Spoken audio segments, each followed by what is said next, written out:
इसलिए आपको नहीं मालूम है आपके लिए सही क्या है, आपके लिए गलत क्या है, होनी को तय करने दीजिए। तो आपको क्या करना, आपने अपनी भरपूर तैयारी करनी है, गिव योर 100%।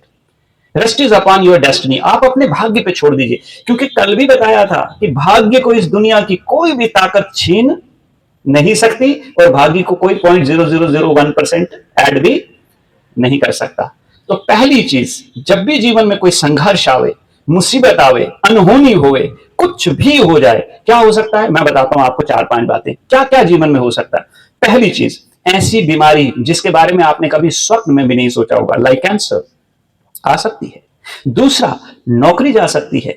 तीसरा, संबंध टूट सकते हैं, पति पत्नी का रिश्ता जो है वो खत्म हो सकता है, बाप बेटा शत्रु बन सकते हैं, भाई बहन शत्रु बन सकते हैं, किसी भी प्रकार की मुसीबत जिंदगी में आ सकती है।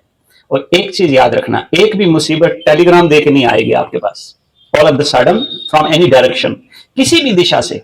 हमको क्या करना है, बॉलर कोई भी आ जाए, पिच पे उतर गए, अब आप तय नहीं करेंगे कि कौन बॉल करेगा और किस प्रकार से करेगा, ये उसके ऊपर है, परिस्थिति तय करेगी कि वो किस तरह की बॉल आपके ऊपर फेंकने वाली है। Got it?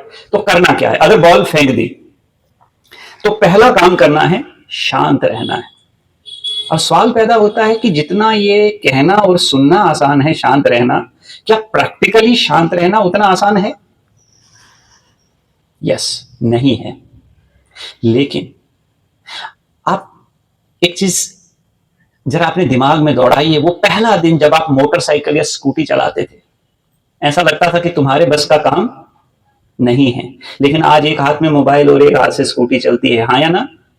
कहां इतना अंतर कैसे पैदा हुआ? प्रैक्टिस, विकल्प कोई नहीं है प्रैक्टिस का, सिर्फ प्रैक्टिस करनी है आपने। जो मैं आपको कह रहा हूं उसका आपने अभ्यास करना, कैसे करना वो भी बताऊंगा। तो जीवन में पहला नियम है कि जब भी कोई संघर्ष, कोई मुसीबत आए, अब शांत रहिए, थोड़े स्थिर रहिए, दिमाग में अच्छे अच्छे आइडियाज पॉपअप होंगे कि कैसे इसको हैंडल करना है, लेकिन होने नहीं देगी परिस्थिति ऐसा। जब इंसान दलदल में फंसता है ना, तो पहला उसका लक्ष्य क्या होता है, वो छटपटाता है घबराहट में, और उस दलदल से निकलने की कोशिश करता, संघर्ष करता है, और वही संघर्ष, वही छटपटाना उसकी मौत का कारण बनता है, क्योंकि जितना वो छटपटाता है उतना दलदल उसको नीचे और घसीटती जाती है, हाँ या ना? इसलिए जब भी जीवन में कोई इंसान दलदल में डूबे, उसे पहला नियम याद रखना है, शांत हो जाओ और फैल जाओ पूरी तरह से, कुछ नहीं करो, वेट करो कोई बाहर से आए आपको निकाले, क्योंकि आप खुद नहीं निकल सकते हैं, क्योंकि आप फंस चुके हैं बुरी तरह से उस दलदल में। आप कोई बाहर से आए, लेकिन आप उसके लिए मौका छोड़ेंगे तब ना कोई आएगा, आप खुद ही छटपटाते रहेंगे, कोशिश करते रहेंगे। अब कोई मुसीबत आई, इसको फोन, उसको फोन, इसको पूछेंगे, उसको पूछेंगे। अगर एक बीमारी आएगी, 10 लोगों को फोन करेंगे कि मुझे भी पेट में दर्द होता, आपको भी होता था, आपने क्या किया? बोले मैंने तो टेस्ट कराया, बाद में पता चला ट्यूमर। ये बोलता है भगवान मेरे को भी ट्यूमर तो नहीं हो गया? पूछ किसको रहा है? पेशेंट को, जबकि पूछना किसको चाहिए? डॉक्टर को। लेकिन क्या है, जब मुसीबत आती है ना, दिमाग काम नहीं करता है। अब देखो, सास और बहू का झगड़ा हुआ तो बहू सबसे पहले किसको फोन लगाएगी? अपनी मां को। अभी मां कौन सी ब्रह्म ज्ञानी, वो भी 25 साल से उसके हस्बैंड के साथ लड़ी रही है, वो उसको कौन सा उपाय बताने वाली है?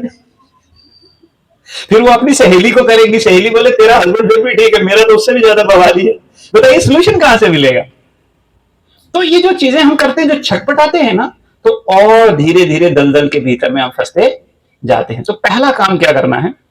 शांत। इसलिए मेरी एक लाइन है, कुछ याद ना रहे ना तो ये लाइन जरूर याद रखना, कभी कभी कुछ ना करना भी बहुत कुछ करने जैसा है। कभी कभी कुछ ना करना भी बहुत कुछ करने जैसा है।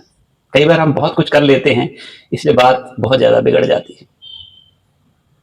तो जब आपको लगे कि हमारे से कुछ नहीं हो रहा, थोड़ा शांत रहिए, समय को गुजरने दीजिए। ताकत क्या है समय में, आपको मैं बताऊंगा प्रैक्टिकली, ठीक है? अब समय की जो शक्ति है, वो शक्ति ये है कि दुनिया का कोई संडे परमानेंट नहीं रहने देती। कौन? समय। हर संडे को मंडे में बदल देगी वो, हर रात को दिन में बदल देगी वो, हर सुख को दुख में और दुख को सुख में। ये समय की ताकत है और कोई इसे चैलेंज नहीं कर सकता है। इसलिए क्या करना है? थोड़ा संयम, पेशेंस, धीरज, लेकिन कैसे आएगा? मैं कह रहा हूं, आप सुन रहे हैं, आ जाएगा? नहीं। उसके लिए थोड़ा सा ध्यान करने की आवश्यकता है। जब आप ईश्वर का ध्यान करते हैं ना, तो आपके भीतर वो एक्स्ट्रा एनर्जी आती है, तब आप संयम बना सकते हैं। जैसे कल मैं आपको बता रहा था कि मुझे इतना गुस्सा आता था कि मैं अंधा हो जाता था, आज से 25 साल पहले। और आज आप सोचो इन 25 सालों में क्या ऐसा हो गया कि लोगों को हम शांति का उपदेश दे रहे हैं।